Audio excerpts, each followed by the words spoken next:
আমি তো বলি আমার জাতি যদি কিচ্ছু না করত,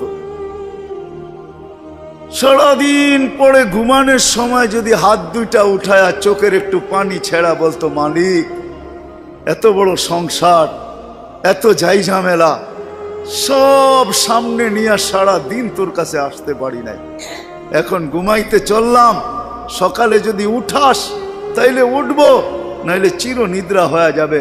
কেননা ঘুম তো মৃত্যুই, ঘুম তো মারা যাওয়াই, নাইলে ঘুমের থেকে ওঠার দোয়া এটা কেন হবে? আলহামদুলিল্লাহিল্লাযী আহইয়ানা বাদা মা আমাতানা ওয়া ইলাইহিন নুশুর। ঘুম যদি মৃত্যু মারা না হইতো, মৃত্যু বরণ করা না হইতো, তাহলে এই দোয়া ঘুমের থেকে উঠার হতো তো হইতো কেন? অন্য দোয়া হইতো, আরো তো কত দোয়া হইতে পারতো।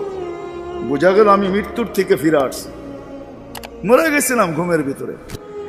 আমার জাতি যদি শোয়ার আগে হাত দুইটা উঠায় তওবা করে শুইত,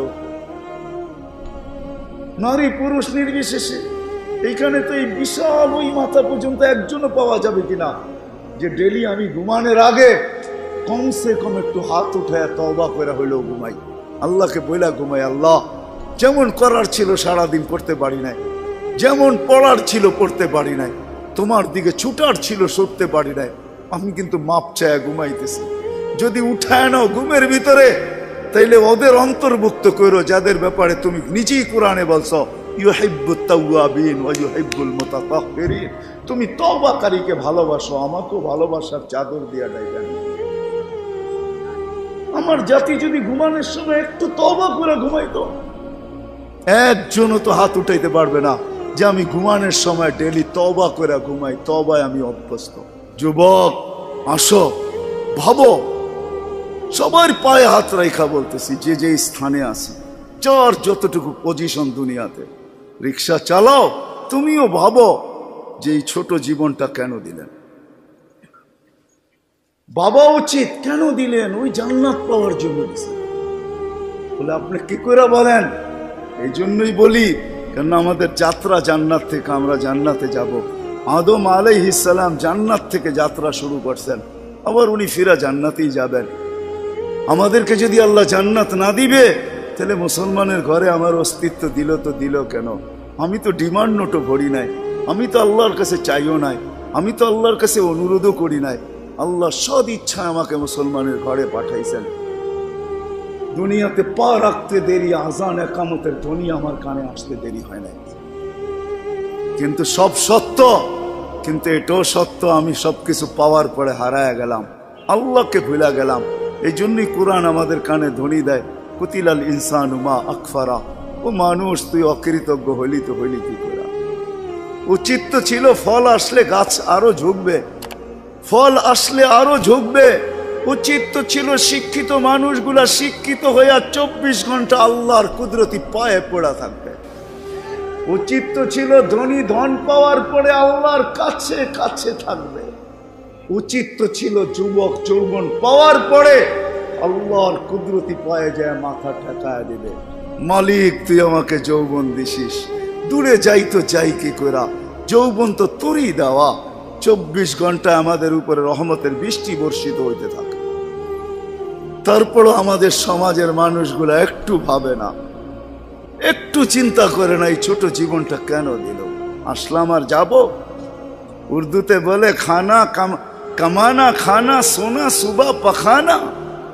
এটার জন্য তো দুনিয়ায় দেন নাই, জীবনটা দেন নাই যে কামাবো, খাবো, ঘুমাবো, আর সকালে খালি করব, আবার কামানোর জন্য ছুটবো। মা বোনরা হয়তো একটা আটটা বেশি করে, পকানা সাজনা সাজানা, খানা খিলানা, সোনা, আর পরেরটা তো সবারই সমান। এতটুকু হয়তো মা বোনদের দুই একটা বেশি, চার চারা তো পুরুষের সমানই। এই জন্য জীবনটা না। আসেন ভাবি, কোন দিন এটা ফুরে যাবে কেউ জানবে না। মৌত কারো কাছে মিস কল দিয়ে আসে না। দুনিয়ার কোনো ব্যক্তিত্ব নাই, একজন ব্যক্তিত্ব ছিলেন, মৃত্যু যার কাছে বইলা আসতে হয়েছে। আল্লাহ নিজে বলছেন মালাকুল মৌতকে, বন্ধুর কাছে যাবে, অনুমতি দিলে ঢুকবে, নাইলে ঢুকবে না। অনুমতি নিয়ে বুকে হাত রাখবে, নাইলে রাখবে না। আমার বন্ধুর অনুমতি ছাড়া হাত রাখবে না বুকে। একজনই দুনিয়াতে ব্যক্তিত্ব ছিল যার কাছে অনুমতি নিয়ে আসছে, কারো কাছে আজ পর্যন্ত অনুমতি নিয়ে আসে না, আর আসবেও না। সত্য এটাই। এই জন্য আসেন, ওই জান্নাত, এটাই আমাদের ছোট জীবনটার উদ্দেশ্য।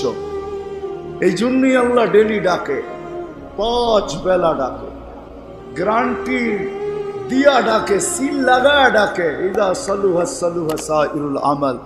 5 ওয়াক্ত নামাজ যদি এই উম্মত কমপ্লিট করে দেখাইতে পারে, তো আল্লাহ আমাদের নবীজির সাথে ওয়াদা করছেন, আমিও আপনার উম্মতের জীবনকে কমপ্লিট বলে লেখা দিব। কোনো বিষয়ে হাতই লাগাবো না, চোখই বুলাবো না, নামাজ ঠিক তো ঠিক। মুহাম্মদুর রাসূলুল্লাহ সাল্লাল্লাহু আলাইহি ওয়াসাল্লাম এই জন্যই আসছেন, এই জন্যই জীবনটা ভর চোখের পানি ঝরাইছেন, এখনো জড়াইতেছে। কিয়ামতের মাঠে আমাদেরকে নিয়েই চিৎকার দিবে, উম্মতি উম্মতি বলে চিৎকার দিবে। আসছিল যুবক, যৌবন অবস্থায় তোমাকে জান্নাত পাওয়ায় দেওয়ার জন্য, নাইলে যে হাদিস শুনাইছি এটা কোনোদিন হইতো না, কোনোদিন হইতো না। যৌবন আসতে দেরি, পাইতে দেরি, তোমাকে জান্নাতের নিচে গ্যালারি বুকিং দিতে দেরি হবে না। তোমার জন্য আরশের নিচে তোমার জন্য গ্যালারি বুকিং হবে, সুপার ডিলাক্স গ্যালারি। সাবাতু ইয়াদিল্লুহুমুল্লাহু তাহতা দিল্লি আরশি ইয়াউমা লা দিল্লা ইল্লা দিল্লু শাবুন নাশা ফি ইবাদাতিল্লাহ। ওই যুবক যে দুনিয়ার এই গান্দা জিনিসের থেকে 60-70 বছরের জন্য চোখ বন্ধ করে নিছে, কান বন্ধ করে নিছে, জবান বন্ধ করে নিয়ে দৌড় লাগাইছে, আল্লাহ বলে তোমাকে আরশের নিচের সুপার ডিলাক্স গ্যালারিতে জায়গা দিবে। কিয়ামতের দিন ওইখানে জায়গা দিবে। হ্যাঁ, ওইখানে শুধু খালি মুখে বসে থাকতে হবে না, সব থাকবে ওইখানে, সব খাইতে থাকবে, সব বুক করতে থাকবে, আমল নামা উঠতে উঠতে ডাইনাতে চলে আসবে। তোমার যাইতেও হবে না, উঠতে উঠতে ফেরেশতা নিয়ে আসবে হাতে, ডাইন হাতে। আজকে যেরকম ছক্কা মারলে তোমরা বাজার গরম করে ফেলো, মহল্লা গরম করে ফেলো, ঠিক না? আরে বোঝো তো আমার কথা, তার ছক্কা। ক্রিকেটে দেখো না মাঝে মাঝে তোমাদের পছন্দের প্লেয়ার যদি ছক্কা মারে বা টিম যদি ছক্কা মারে, তাহলে পুরো বাজার গরম করে ফেলো, ঠিক না? আমল নামা ডাইনাতে আসতে দেরি, আরশের নিচ গরম করতে দেরি করবে না। উমুকরা উ কিতাবিয়া বলে একটা চিৎকার দিবে, আরশ পর্যন্ত কাইপা উঠবে। আল্লাহ মুস্কি মুস্কি হাসবে যে দেখো কি চিৎকার দিতেছে। ডাইনাতে চলে আসবে, আম্মা মান উতিয়া কিতাবাহু বিয়ামিনি। ডাইনাতে আসতে দেরি, চিৎকার দিতে দেরি হবে না। এটা চিৎকার, খুশির চিৎকার, উমুকরা ও কিতাবিয়া। আর শুধু এটাই না, ওইখানে যে নাস্তাও খাবে। বললাম না খাওন আছে, খাওন আরশের নিচে। জান্নাতের মাছের কলিজার কাবাব আর জান্নাতের রুটি খাওয়াবে। ফেরেশতারা আয়সা বলবে, আল্লাহর ওলি দুপুরের খানা জান্নাতে খাইতে হবে। এইখানে বৈশা বৈশা একজন আরেকজনের দেখায় সময় কাটাইলে চলবে না। জিজ্ঞাসা করবে কি পাকাইছে আল্লাহ দুপুরে? যাবাহা লাকুম সাওরাল জান্নাত, জান্নাতের ষাঁড় জবরদস্ত। জিজ্ঞাসা করবে কোথার থেকে আনছে? আমাদের আমিন বাজার মিরপুর থেকে। কেনা রব্বা হাফি আকনাফিল জান্নাহ, জান্নাতের কোনায় কোনায় বিচরণ হয়ে বড় হয়েছে। জিজ্ঞাসা করবে কি গাছ খাওয়াইছে আল্লাহ? ফেরেশতারা বলবে হাশিশ আর জাফরান, পিওর জাফরানের গাছ খাওয়া বড় হয়েছে। বর্ণনা শোনার পরে মুখে পানি এসে পড়বে, উঠবে জান্নাতে যাওয়ার জন্য, উঠতে দেরি। নূর হুমিয়াসা, ওই দিন নামাজের মজা বুঝে আসবে, ওই দিন উজুর মজা বুঝে আসবে।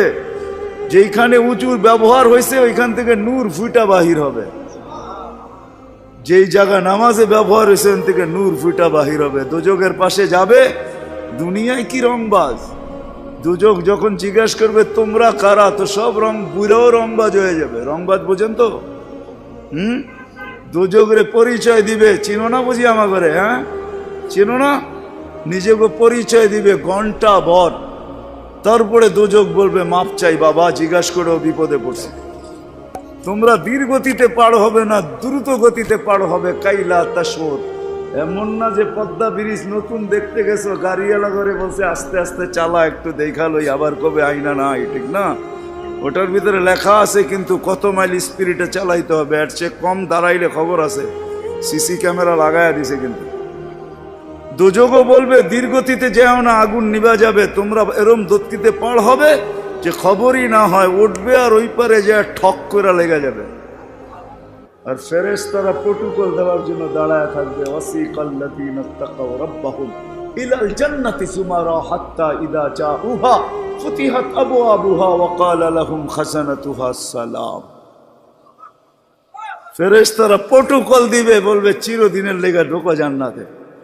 আমাদের নবীজি এটাও জানায় দিয়েছেন এই উম্মতকে, শুধু আমাদের নবীজি আর এই উম্মতকে, যুবক তোমাদের জান্ডা কিন্তু হাসান হুসাইনের হাতে থাকবে, মজা অন্যরকম হবে।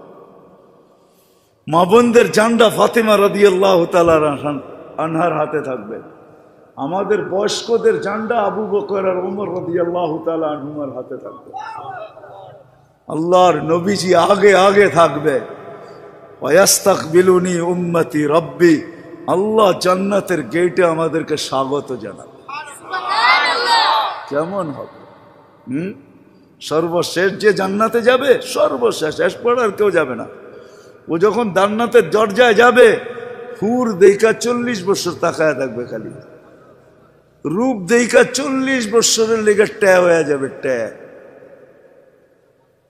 40 বছর পরে হুর ওর গালের ভিতরে চিমটিকাইটা বলবে, খালি দেখবি আর কিছু কাহিনী নাই, আর কত দেখবি তুই আমারে, চল ভিতরে। ওই জান্নাতের জন্য ছোট জীবনটা দিছে,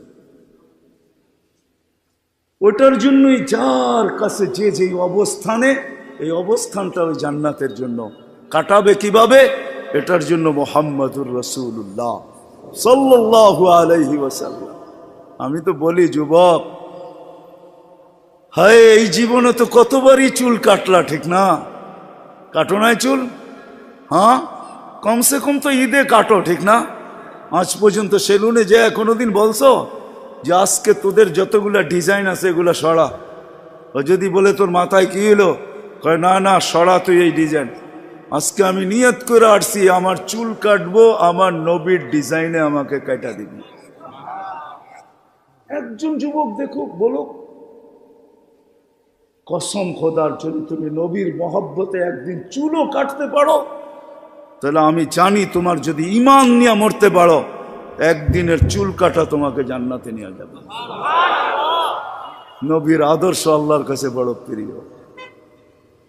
এই জন্য আসো, লম্বা করতে চাইতেছি না, আসো ছোট জীবনটা, যে যেই ক্ষেত্রে আসি, যুবক যৌবনে, নারী নারীত্বে, পুরুষ পুরুষত্বে, ধনী ধনের ভিতরে, যে যে অবস্থানে আসি, পজিশনে আসি, এটা ওই জান্নাত নেওয়ার জন্য। নাইলে পস্তাইতে হবে, সওয়া যাবে না, এটাই সত্য। এক এক দুযোগীর এক একটা দাঁত হবে 10 কিলোমিটার চওড়া, উপরের মারিটা হবে 160 কিলোমিটার, বসতে জায়গা লাগবে 470 কিলোমিটার। ওই পাহাড় আমি 4 বার এই 2 চোখে দেখছি, ইয়ামানে জাবালে বায়দা, যেটার সমান এক একটা রান হবে। আয় সইতে পারবে না। তোমাকে মুসলমানের ঘরে অস্তিত্ব দিছেন এই জন্য না, তোমাকে মুসলমানের ঘরে অস্তিত্ব দিছে যুবক এই জন্য যে তুমি যৌবন দিয়েই আল্লাহর কাছ থেকে জান্নাত নিয়ে নিবে। পরের সময়টা যেটা থাকবে ওটা শুধু বোনাস থাকবে। জান্নাত তুমি নিয়ে নিবে, পরে যা সময়টা পাবে এটার জন্য তোমার পদমর্যাদা বাড়তে থাকবে, জান্নাতে মর্যাদা বাড়তে থাকবে।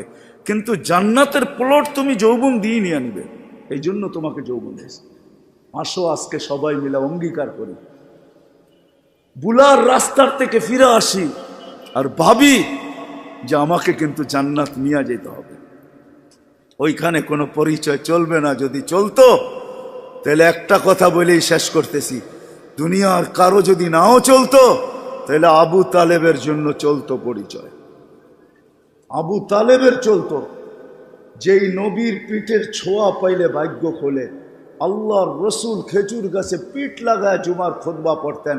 যেই দিন মেম্বরে উঠছেন, পা রাখছেন, খেজুর গাছ বাচ্চার মতো ফুফায় ফুফায় কাঁদতেছিল, বিলাপ করতেছিল, আমাকে আমাকে বঞ্চিত করলেন কেন?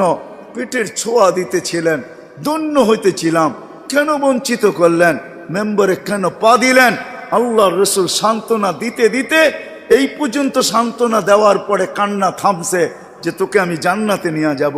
দুনিয়াতে তুই খেজুর খাওয়াইতে পারিস নাই, তুই জান্নাতে খেজুর দিবি, আমি খাবো। ওই আবু তালেবই আল্লাহ রসুলের ছোঁয়ায় ধন্য হতো। 44 বৎসর চাচার সিনায় থাইকা বড় হয়েছেন। 44 বৎসর পর্যন্ত চাচার সিনায় ছিল। ও যুবক, আমি চুল কাটার কথা এই জন্য বলতেছিলাম। আনাস ইবনে মালিক রাদিয়াল্লাহু তাআলা আনহু বলেন, আল্লাহর রসুল আমার ঘরে আসছে, আমি দস্তরখান বিছায়া দিছি, খাইছেন, দস্তরখান দিয়ে হাত মুছছেন। ওই দিন থেকে নিয়ে আজ পর্যন্ত যতদিন বেঁচে থাকবো দস্তরখানকে পানি আর সাবান দিয়ে আমি পরিষ্কার করি না, আর করবো না। যখনই ময়লা হয় আমি আগুনে নিক্ষেপ করি, আগুন ময়লা খায়া ছাই করে ফেলে, আমাকে চকচকে দস্তরখান ফেরত দেয়। একটা সুতাও জ্বালানোর ক্ষমতা রাখে না। যেই রসুলের হাতের ছোঁয়া পাইলে দুনিয়ার আগুন, দুনিয়ার সুতা পড়তে পারে না। তুমি যদি ওই রসুলের স্টাইলে চুল কাটো তো দোজখ তোমাকে ধরবে, তো ধরবে করতে না। আমার কাছে লজিক আছে, যুক্তি আছে। আসো, কোনো পরিচয় চলবে না, চলবে শুধু মুহাম্মদুর রাসূলুল্লাহ, তার আদর্শ চলবে। এই জন্য আসেন, ওয়াদা করি আজকের থেকে যে আমি আমার জীবনটাকে আল্লাহর রসুলের আদর্শে যে জায়গায় আছি, গরিব গুরবতের ভিতরে থেকে, হায় গরিব তো ভাবে দুনিয়াও পেলাম না, আমিও ভাবি গরিব দুনিয়াও পাইল না, আখেরাত যেন হাতছাড়া না হয়। কিয়ামতের মাঠের আধিপত্য গরিবদেরই থাকবে। একটাই সম্প্রদায় কিয়ামতের মাঠে, যাদের হিসাব কিতাব হবে না। কানে কানে ফেরেশতা বলবে, ইনতালিকু ইলাল জান্নাতি বিগাইরি হিসাব ওয়ালা কিতাব, তোমাদের হিসাবও নাই কিতাবও নাই, চলো জান্নাতে চলো। এই জন্যই আল্লাহ রসুল গরিবদের ভিতরে উঠতে চাইছেন। অহশুরনি ফি জুমরাতিল মাসাকিন, হিসাব কিতাব নাই। শুধু এইখানেই শেষ না, আল্লাহ বলবে তামাত্তাউ 500 ইয়াম হাত্তা ইয়াদখুলাল আগনিয়া। দুনিয়াওয়ালারা দুনিয়ায় ভোগ করছে 60-70 বছর, তোদেরকে দেখায় দেখায়, তোরা খাবি 500 বছর ওদেরকে দেখায় দেখায়। 500 বছর পরে ধনীদেরকে যেতে দিবে। এই পাশে বসায় রাখবে, বলে বসো আর দেখো ভিতরে কি করে। গরিব বড় বড় বার্গার লইব, 2 হাতে ধরে টানবো আর খাইব। বড় বড় গ্রিল লইব, দুনিয়ার যত খানা জান্নাতের এটা লইব, আর লম্বা লম্বা টান দিব আর দেখাইব আর চোখে টিপি দিব। কি বয়ে রয়েছেন কেন? ঠিক না? আমি তো মাঝে মাঝে বলি, হুজুররা কি বলবে জানি না, হুরেরও যদি আয়ে বলবো পরে অনেক সময় আছে তোর লোকে দেখা করার, যা এখন 500 বছর খাওয়ার অনুমতি দিছে, দুনিয়ার 60টা মিটায় লই, 500 বছর খায়া লই, পরে দেখা করবো বাগেন থেকে। হুরের কাছেও যাব না। আল্লাহ ওই গরিবকেও ওই ক্ষেত্র দিছেন, ধনীর জন্যও দিছেন। ধনীর জন্য যে দেন না এমন না, তাহলে ফুসাইল ইবনে ইয়াজ রহমতুল্লাহ আলাইহি বলতেন না, আমাদের সমাজের বিত্তশালীরা যদি গরিবের বাড়িতে যায় আর যা তালাশ করে কার ঘরে কি পাক হইলো কি হইলো না, আল্লাহর রসুল বলে তুবাল আমির আলা বাবিল ফকির, এর চেয়ে উত্তম ধনী কেউ নাই যে গরিবের দরজায় যায় খটখটায়। ফুজাইল ইবনে ইয়াজ বলে, তুমি এক লোকমা ক্ষুধার্তের মুখে উঠায় দিবা, লোকমাতুন ফি বাতনিন যায় খায়রুম মিন বিনাই জামে, একজন আল্লাহর ঘর বানায় যা না পাবে, তুমি গরিবের ক্ষুধার্তের মুখে এক লোকমা উঠায় দিয়ে এর চেয়ে বেশি সওয়াব পাবে। আল্লাহর ঘর বানাইলে জান্নাত পাওয়া যায়, গরিবের মুখে এক লোকমা খানা উঠায় দিয়েও জান্নাত পাওয়া যায়। হাদিসে কুদসি আছে, আল্লাহ বলে, আমি ক্ষুধার্ত ছিলাম, তুমি কেন খাওয়াইলে না? তো বান্দা বলবে, আপনি সুবহান, আপনি আবার ক্ষুধার্ত? তা আল্লাহ মানুষ সামনে নিয়ে আসবে, এ ক্ষুধার্ত ছিল, তোমার কাছে হাত পাচ্ছে, তুমি ধাক্কা দিয়া বাহির করে দিছ, একে খাওয়াইলে আমাকে খাওয়ানো হতো। জিজ্ঞেস করেন হাদিস আছে না নাই? আমি কাপড়হীন ছিলাম, তুমি কেন আমাকে কাপড় পরাইলে না? ধনীকেও ধন দিছেন এই জন্য, শিক্ষিতকেও শিক্ষা দিছেন এই জন্য। আসেন, অর্জন করব তো, শিখব তো, পাক্কা ওয়াদা? নামান সর্বশেষ ওয়াদা, আজকের থেকে নামাজ ছাড়বো না। ওয়াদা, কিন্তু ওয়াদা হইলে উঠান, নাইলে উঠান না। আজকের থেকে নামাজ কোনো মতে ছাড়বো না। আর সর্বশেষ কথা, আলেম ওলামাদের কাছ থেকে শিখ।